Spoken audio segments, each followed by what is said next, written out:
कहानी है रामपुर गांव की, जहाँ के मर्द महिलाओं को हमेशा नीचा दिखाने की कोशिश में रहते। अरे अभी तक खाना नहीं आया, क्या मुझे एक और शादी करने की जरूरत है? नहीं जी नहीं, ऐसा मत करना, वरना मैं कहाँ जाऊंगी। खाना लेकर मैं अभी आई जी। गांव की पंचायत में भी फैसले हमेशा औरतों के खिलाफ ही रहते। मैं जो फैसला सुनाता हूँ वो भगवान की आज्ञा होती है। इस लड़के ने अपने मन से शादी करके अच्छा नहीं किया। लड़के को घर भेज दो और इसकी शादी इसकी जाति की किसी लड़के से करवा दो, लेकिन ये लड़के, इसे तो गांव के बाहर निकाल दो। नहीं नहीं जमींदार साहब, ये क्या बोल रहे हैं? ऐसा नहीं हो सकता। मेरी बेटी मासूम है, इसे अच्छे बुरे की समझ नहीं है। अरे कहाँ जाएगी ये बेचारी? कहाँ जाएगी? इतनी चिंता है तो पूरे परिवार का गांव निकाला कर देते हैं।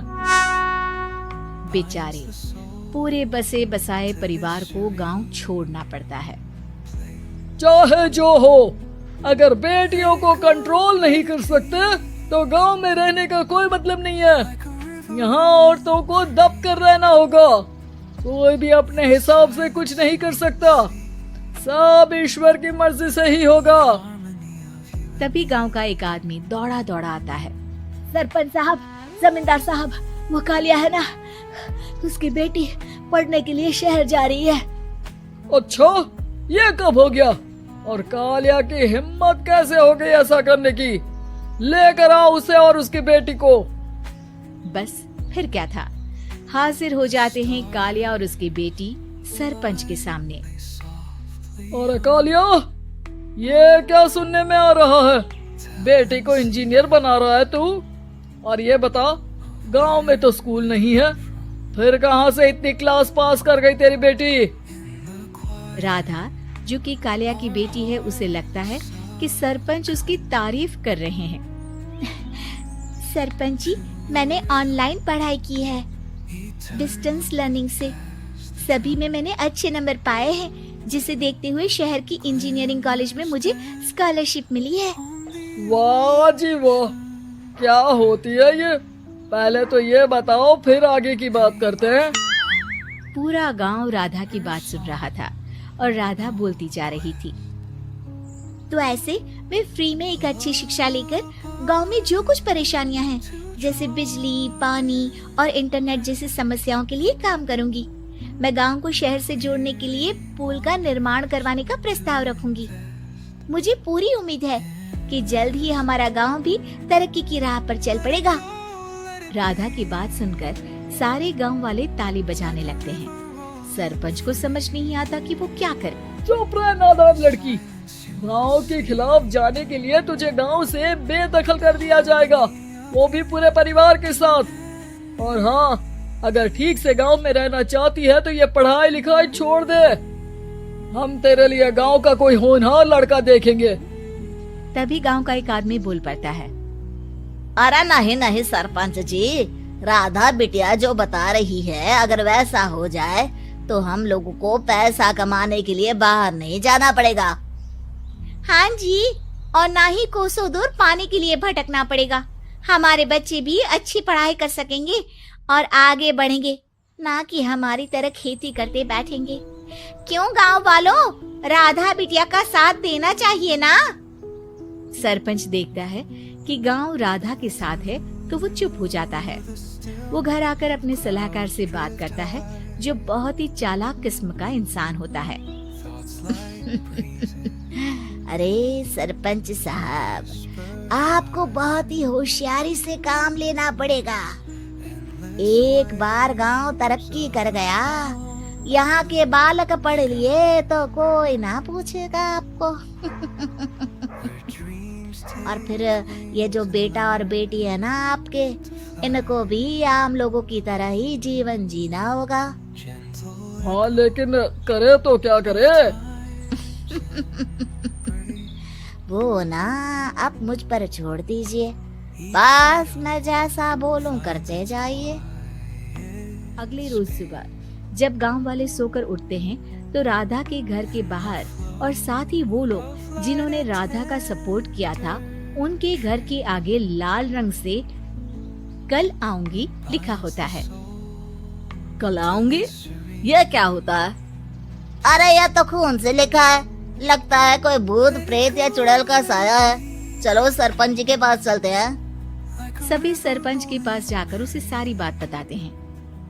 अरे ये तो बड़ी मुश्किल की बात है। चलो मैं एक बाबा को जानता हूँ, उन्हें बुला लेता हूँ। सरपंच बाबा को लेकर गांव के घर के बाहर जाता है।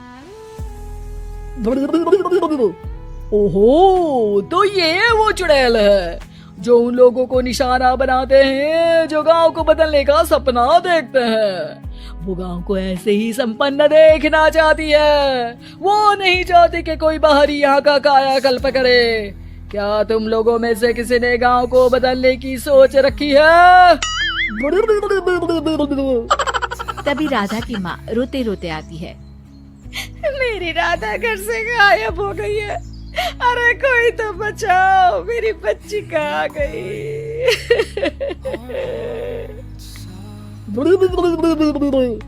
ले गई वो चुड़ैल, तेरी बच्ची को ले गई। अब वो उसे श्रापित करके छोड़ेगी, उस पर चुड़ैल का साया हो जाएगा।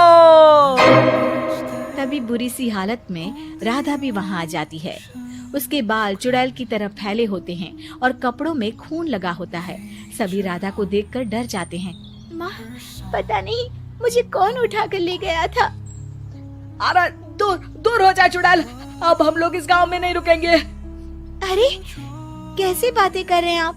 कल तो आप मेरे भरोसे गांव का हुलिया बदलने, अपने बच्चों को पढ़ाने और तरक्की उन्नति की बात कर रहे थे, तो आज क्या हो गया आपको? ये फिर तुम लोगों को बहकाएगी। ये चुड़ैल गांव में आ चुकी है, ऐसे ही ये तुम्हारे घर के बच्चों को भी ले जाएगी। गांव वाले राधा को गांव से बाहर निकाल देते हैं। उसके माँ बाप रोते रहते हैं, लेकिन गांव वाले नहीं मानते। मैं भी अपनी बहन के साथ गांव के बाहर रहूंगा, लेकिन वो पढ़ाई नहीं छोड़ेगी। वहीं सरपंच के घर पर सलाहकार कहता है। देखा, सांप भी मर गया और लाठी भी नहीं टूटी। लेकिन अगले ही दिन सरपंच के घर के बाहर भी वही शब्द लिखे होते हैं। और फिर सरपंच की बीवी कहती है, हमारी बेटी को किसी ने अगवा कर लिया है। तभी राधा का भाई वहाँ आ जाता है। अरे गांव वालों, मैंने सरपंच जी की बेटी को देखा था। वो चुड़ैल उसे उठाकर ले जा रही थी। अरे क्या मजाक कर रहे हो? नहीं नहीं सरपंच जी, आप नहीं जानते। वो चुड़ैल अब आपकी बेटी में आ जाएगी, जैसे राधा के अंदर आ गई थी। तभी सरपंच की बेटी वैसी ही हालत में वहाँ आती है जैसे राधा आई थी। पापा, पता नहीं कैसे मैं गायब हो गई थी। चुड़ैल, इसके अंदर भी चुड़ैल का साया है, मारो इसे। अरे नहीं नहीं, इसे भी राधा के पास गांव के बाहर ही भेज दो। अरे चुप रहो, मेरी बेटी कहीं नहीं जाएगी और चुड़ैल वुड़ैल कुछ नहीं होता है। अरे कैसे बात कर रहे हो सरपंच जी? आप तो बोल रहे थे कि आपका फैसला भगवान का ज्ञान होता है, तो अपने पर बात आई तो अब आप ऐसे बोल रहे हैं। अरे ना ना ना, आपको अपनी बेटी को त्यागना ही होगा। अरे बुलाओ बाबा को। राधा का भाई बाबा को ले आता है, जिसे अब गांव वालों के डर के कारण सच बोलना पड़ता है। मैं कोई बाबा नहीं हूँ, मैं तो मोची था। ये सलाहकार महोदय ने मुझे कहा था एक्टिंग करने को। वो मुझे पैसे देने वाले हैं। अब मुझे माफ कर दो। गलती हो गई, मुझे माफ कर दो। तभी वहाँ राधा आ जाती है। देखा सरपंच जी, जब गांव के बच्चे साक्षर होंगे तो आप जैसे लोगों की चालाकी नहीं चलेगी।